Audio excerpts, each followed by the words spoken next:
Hello, welcome to my creative mess today. Welcome back to Pin Cut Sew. I'm Nikki and I have a tutorial to share. I really love sharing seasonal scrappy projects because I find them really therapeutic and fun. And so today we're gonna make these little quirky pumpkins. One of my children said they look creepy. I think it was this one. But everyone, nobody denied that they are also super cute. So I'm going with quirky. So we're gonna learn to make these today. This is my second fall pattern of the season. I also recently released this fall doll pattern. So this is the Phoebe Ragdoll cat pattern, but with two new costumes, a pumpkin and a bat. If you want to make this, I will link it in the comments below, in the description below. And good news, if you have any of the Phoebe Ragdoll patterns already, babies or animals, you can go grab just the romper pattern for free on my website. So I will link you to that, and I will link you to the Halloween cat, pumpkin, and bat pattern. And so you can go grab those and start sewing. But this project today is a very simple project. You don't actually need to go get my pattern for it, but you can if you want to for your convenience. Yours will come with printable instructions for a couple bucks. Sometimes people would rather just have someone else do the work of the drawing part for them. So this has the pumpkin templates and all the faces that I drew. So let's get started. You don't actually need the pattern if you would like to draw your own circle. I just use a protractor. Let's see, my circle is between 3 and 4 inches, like 3.5 inches. And then I just cut 1 in half to make an oval. So if you want to go design your own templates, you go right ahead. And then you'll need embroidery floss for the faces, which is optional, but you should do it because look how cute. And then you're going to need some lightweight interfacing, unless you're using felt for your pumpkins. In that case, you don't need the interfacing. You're gonna need some little sticks, a glue gun, and then at the end, I'm gonna tell you a bunch of things you can do with these little pumpkins. In case you need some ideas, I'm gonna string mine together into like a vertical garland. So I'll show you that at the end, and for that, I'm gonna use some of this jute stuff, some wooden beads and a bell, but I'll show you that later. Oh, and you also need a little bit of stuffing. I think that's all. So let's get started. I have already cut out, let me move these guys. I have already cut out an oval pumpkin, and I'm going to use green embroidery floss. And so I also cut a piece of interfacing, and I went ahead and fused that to the back. It looks like I accidentally fused in a serger thread, so that's gonna have to stay there forever now.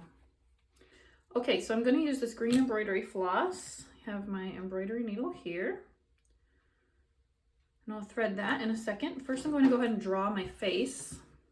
I'm going to do him vertically. I'm going to choose a face. If I'm using lightweight fabrics, I usually just draw the face on with a pencil. If I'm using, and I didn't mean lightweight, I meant light in color. If I'm using dark fabrics, I use a white gel pen. It looks like this. It's a jelly roll. I can link you to this because it's a really handy marking tool. It also washes off with a washcloth, so if you need to. Okay, which face do I want to use? I'm not going to bother making it exact. I'm going to make little eyes looking that direction. I'm going to make a triangle nose down here, and I'm going to make a rectangular face with dotted lines through it. Okay, so for this project, I actually got this idea. My daughter and I were in an antique store before we moved, and we were just killing time while the packers were there. And I saw the cutest little pumpkin ornament things just hanging on a nail. They were clearly vintage, and I just thought they were so cute. And so I took a picture of them, and then I inspected that picture to make these. And it was obvious that the stitching was using all 6 strands of embroidery floss so that it would show up. So for normal embroidery, you would divide the floss into 3 and 3, and you would just use 3 strands because it comes with 6. But for this project, we're going to use all 6 because it kind of adds to the chunkiness of the face, and it helps them look more quirky and handmade. So if you need a full tutorial on embroidery, I will link to that video, and you can watch my full tutorial on embroidered doll faces. You will learn from that tutorial that I am actually not an expert at embroidery, but I get the job done. I think part of the reason this project appealed to me was the imperfections. It was so cute and the stitches were kind of big and clunky. And that is right up my alley. So go ahead and embroider your face. You can just see I'm doing a basic back stitch. Embroidery is not rocket science. Don't let the perfectionist try to convince you that you're no good at it. Okay, to make an eyeball, you just pull it out. And then you take a tiny stitch on the front and you wrap the floss around it. Pull it through. Okay, since I interfaced the fabric, I'm not gonna knot my thread after each element. I'm just gonna carry it on over. It won't show because of the interfacing. So I'm just gonna keep going with my embroidery until I finish. Okay, while I finish the mouth, I'm gonna talk to you about your color palette. You can see that I sort of chose oranges, which is typical of pumpkins, and sort of green is a fall color, but I also added pink. I really like to make holiday decor that sort of fits into my home naturally and doesn't stick out. So traditional Halloween colors of like orange, black, and like maybe purple, those are not really my vibe. So the fact that you're putting faces on these things will make them look like pumpkins, even if they are not traditionally pumpkin colors. Okay, for the lines inside the mouth, I'm just gonna do a running stitch.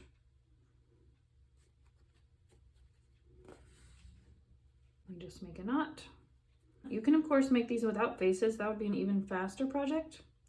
If you do that, maybe you should make them more traditionally pumpkin colors, or you could make a better pumpkin shape. Instead of circles and ovals, you could draw an actual pumpkin shape. Okay, next step is to sew them together. So right sides together. I'm gonna turn it over here so I can see them. And I'm going to leave a space up here for my stem, so like 3/8 inch up here, and I'm gonna leave a space down here, a couple inches to turn it. So I'm just gonna put those couple of pins. I didn't mean pens, I mean pins. Okay, so I'm gonna leave a gap there. I'm gonna leave about this much open down here, just enough to turn and stuff. So I'm gonna sew from here to here, from here to here, in about a 1/4 inch seam. Now we're just going to turn it right side out. And then I'm gonna go give him a press. The pressing is sort of optional. You don't necessarily have to, but I like it when the edges look pretty crisp. I also find it easier to turn this part under with my iron, so it looks nice. So I'm gonna go press him flat, get all the edges out with the chopstick. I'm not gonna push this out though, the gap that I left. That needs to stay facing inward. Okay, I stuffed him. I sort of turned under the raw edge as if I had sewn it, and now I'm gonna put a little bit of stuffing in there. You don't need to stuff it very full. We're just gonna lightly stuff. This is a great beginner project, or if you wanna make some with your kids. I feel like my kids would have loved to make these, or my students when I used to teach kids. It's a good chance for them to learn some embroidery in a low pressure way too. And I bet they'll love to come up with the faces. Okay, so I stuffed him pretty lightly. And now we're going to hand sew the opening closed. I already have a needle threaded. Okay, now he just needs a stem. He, she, I don't know. So I went and picked some sticks from outside, used paper scissors to cut 1 inch to 1.5 inches off, and I've already heated up my glue gun. I actually think I should have used the small one because I found it works best to put the glue inside the gap before you put the stick in, instead of trying to put it on the stick and then stick it in the hole. So what I did was just insert the tip of the glue gun, squirt some glue, put the stick in, and pinch to seal. Don't burn yourself. And then wait for that to dry. Okay, he's all done. Alrighty, so see how simple that is? I found it so fun to make a variety of these, especially the faces, because they all just turn out so funny. So you can see this one I made out of felt, and I did not turn him right side out. I tried one that way, and I just found it unnecessary, but also it's really hard to turn felt right side out through a small hole. So I just made a smaller seam allowance and left him as is. So that's an even faster way to do it. And you also don't need interfacing on the felt ones because they're thick enough to not need it. It is a little harder to get the embroidery needle through, but it's tolerable. Okay, so now what to do with these. You could get a cute small container like this one. I got this in the Target dollar spot, $5, and pile them in. You could hand them out to friends. You could attach a string to each one and make them ornaments. I know some people have like Halloween trees, so that would be fun. You could give them to children and they could be a cute little pocket pal. Or you can, of course, make them into a garland for your mantle or wherever you like to hang garlands. I am going to try, I have this bird decoration. I got it at an estate sale, and it's all these old vintage fabrics. Someone handmade it over years and years, I assume. And it's just birds in a line. It's called like a hen something. I'll have to look it up. I can't remember now.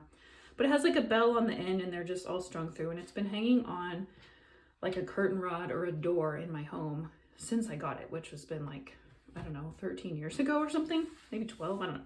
So I bought some cord. This is the jute cord. And I'm going to try to string my pumpkins together in a vertical line. So I'm just going to cut a long length of it. And I also bought some wooden beads that I've been painted to match my project, sort of, with the best paint colors I had on hand. Or could mix. Okay, so I also have a couple of long needles, and I want to arrange my pumpkins in a line in a way that looks nice. So let's see. So I think I'm going to do pumpkin and 2 beads and then pumpkin and 2 beads. So I'm going to start at the top actually. Let me use I have this chunky doll needle. So there's my first one. Let me move them all the way up to the top so I have plenty of cord left. I'm going to leave kind of a long tail. Okay. Now I'm going to put on some beads. First I'm going to make a knot here. Then I'm going to pick 2 colors of beads. Okay, and then I'm going to make another knot and put on my next pumpkin. I think this is going to work. So I'm going to keep going and then I will show you when it's done. Okay, I finished. It looks so good. I love my little painted beads. I'm going to go hang this from a curtain rod and see how it looks. I'll show you for sure. I did find that I needed to, in order to get the needle through easier, you can just snip a couple fibers where your needle's going through to make sort of a hole. You definitely have to do that if you're using felt, because felt doesn't have the fibers that kind of move apart for you. So here is my pumpkin vertical garland with its little bell on the end. I think it's so cute. So be sure if you want to get the convenient printable version, you go do that in my shop. I'm going to put that in the description and in the first comment. And it has all these fun, cute instructions, plus your faces and your templates. And if you make these, please show me. You can tag me on Instagram at pincutso. Be sure and subscribe so you don't miss future tutorials, and I will see y'all soon. Bye.